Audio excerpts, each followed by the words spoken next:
Good morning. It is Tuesday, March 26th. Got my coffee ready.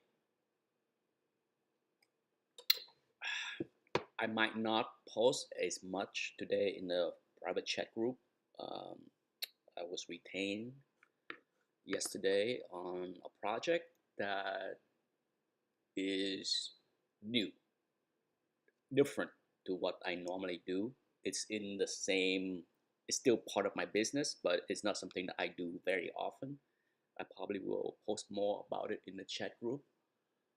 Um, because I do share some of my cases in my chat group in some details, but some of you might find it interesting in the chat group as far as the new cases I got hired on. But for now, because of that, depending on what's going on today, there can be probably a lot of phone calls between me and the attorney and keep me away from trading. But it does not mean that I won't trade.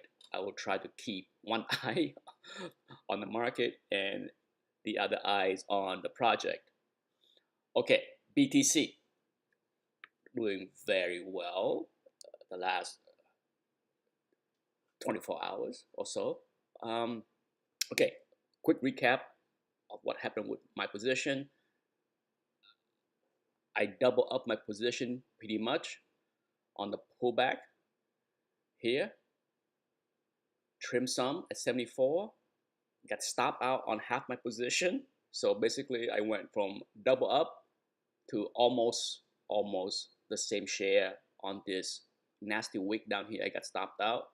I have ordered in to buy my IBIT.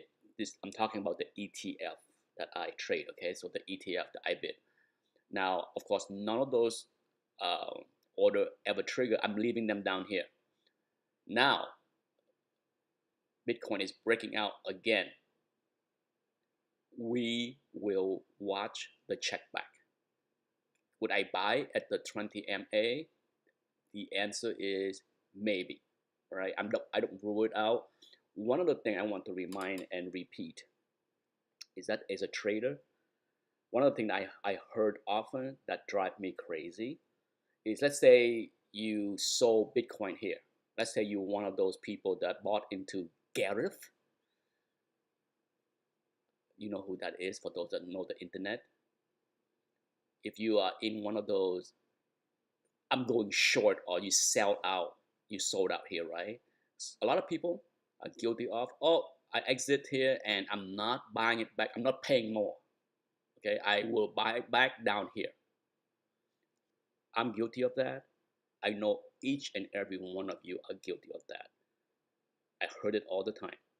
You sold something, and then unless it come back to where you are, where you were, and willing to pay, get a discount, buy something on the cheap, you not, no, it's a failure. Okay, tell that to Gareth as far as going short or whatever he want to do, and pump his chest up here when it dip. Oh, I was right. See, you youngster don't know what you're doing. F off. Okay, F off. Mr. calling Bitcoin to 8,000 2 years ago. The same guy. Okay, I don't hate on him, but you know, you know my track record on Gareth. He may have 300,000 followers. Yeah, whatever. But for me, okay, back to the main point. On the check back to the 20, yeah, I wouldn't mind buying the dip. Now, if BTC make a move to the higher high, right? Higher high, and come back and check back onto this support now. Okay? It's still support, but the upper range of the support, then I would buy up here. Remember, the goal is still 84 plus, right? Let's squeeze this in. Every day that's passed, the goal changes. Okay. See, it's inching up. Remember when I draw this when it was 84, it was back here.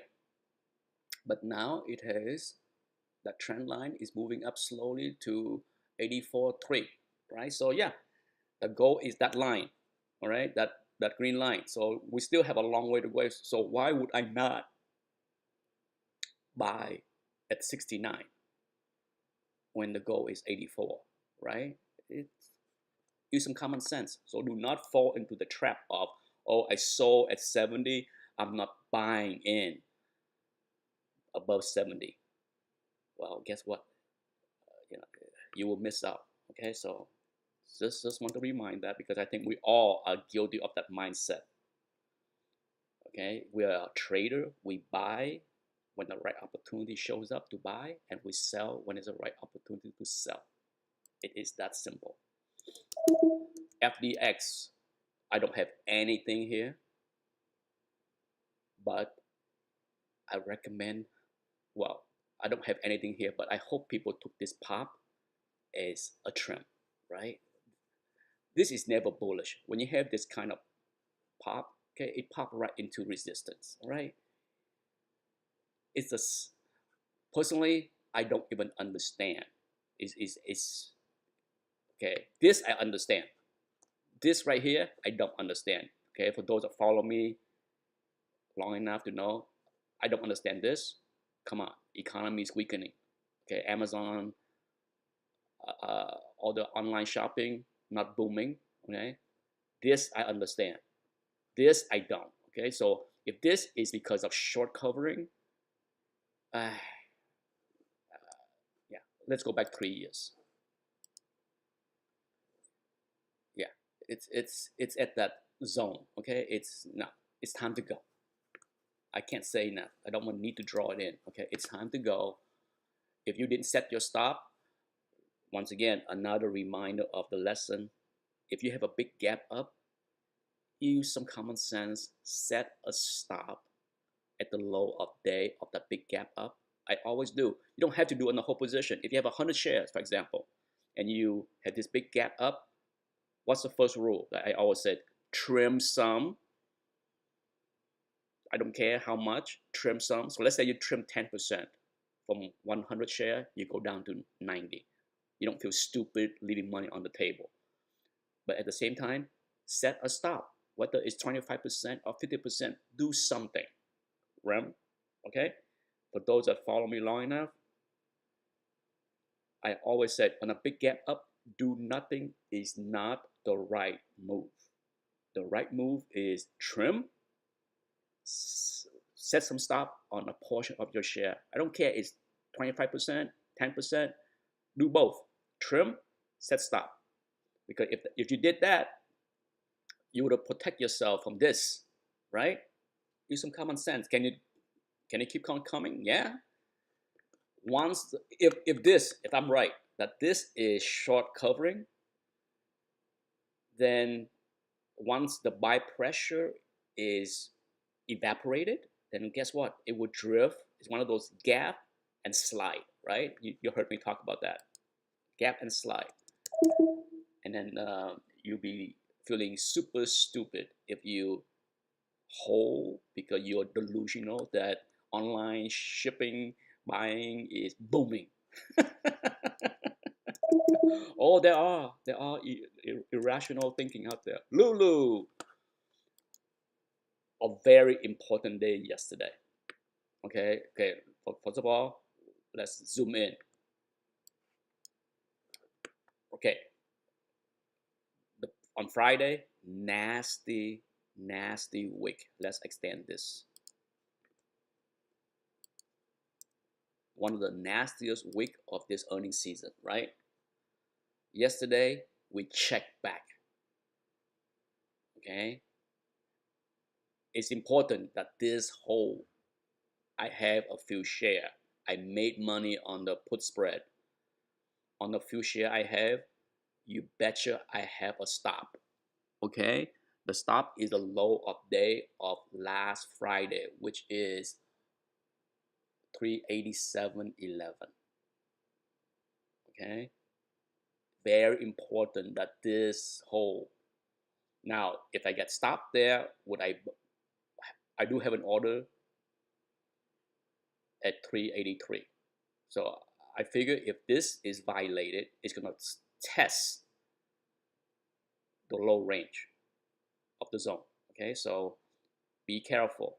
This is not the time to add. It's a time to be cautious. I sold put spread yesterday. Yes, I did. Way below. Okay, 365. That's a long way away. Very long. Well, I would say very long, but you're talking 365, 360. So it's down here. Okay, in the next zone of support. With 2 days left, I feel okay about that. I feel that this would be the battleground right here. So it's not a high risk trade, not high reward, but for now, I'm watching this. If this slowly goes sideways and show me some candle that look like it's the bottom, then adding I will. Okay. CYTK, the payoff is near, right? Keep in mind when we enter in a trade, when we open a position, sometimes it takes 2 weeks, 3 weeks, a month to pay off, right? Don't we all wish to open a position in the morning and then close it out by 4 p.m. and walk away with profit? Don't we wish? No, we wish that, but the reality is there's a reason why people call us swing trader, because we trying to catch the swing, right? We bought down here, yes, and then now the swing is happening. I'm liking it here. It's holding the 20, breaking, holding. I have cover calls at 73, 75, 76 for Thursday. Now, if CYTK pop into 72, I have an alert, which I'm going to move. Okay, I'm going to change that. I'm going to make that alert more like 70.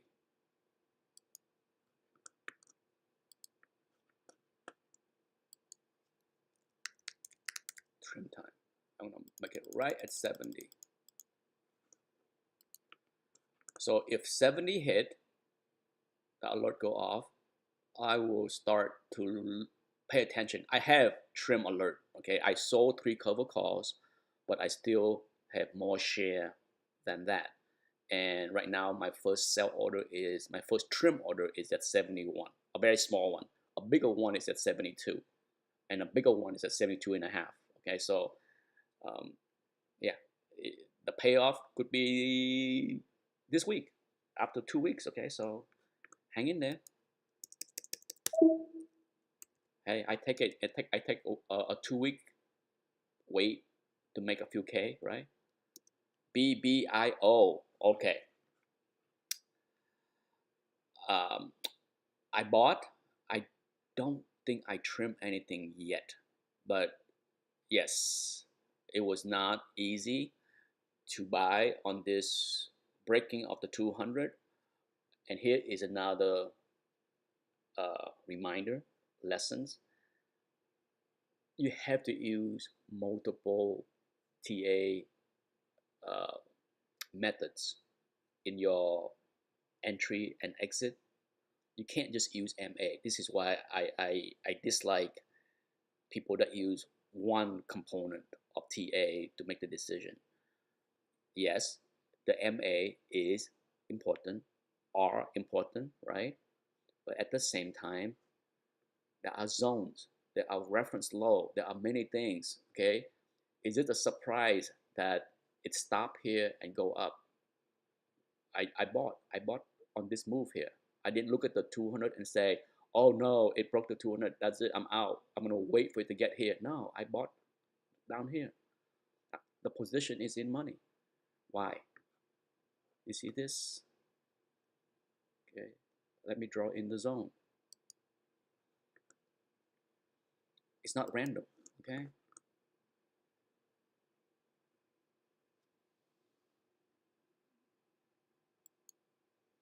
Look, see this wick down here?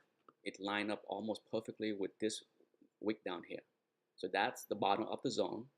Sure, can you go all the way down to here? Yeah, you could. But to me, it makes more sense to have the zone here and then the upper range. Where's the upper range of the zone?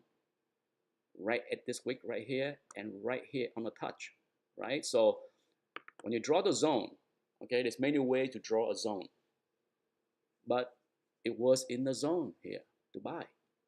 So I didn't get too scared of the breaking of the 200 MA. Okay, I bought. Now where do I want to sell? Up here, okay, up there, 33. It's a 10% move here. So would I add to the dip into the zone? Yes. I don't need to add here, but anything into 27, 26, yeah, I would add. I would not be fearful. Okay. Sure, the position is small. It's not like I'm gonna make 1,000, 2,000, but I don't mind making a few hundreds. And that's it for today. Time for me to get ready to work on my project. But I will post the backstory to my new cases. You all might find it interesting in the chat group. Okay, all right. Later, people. Have a good day. Out.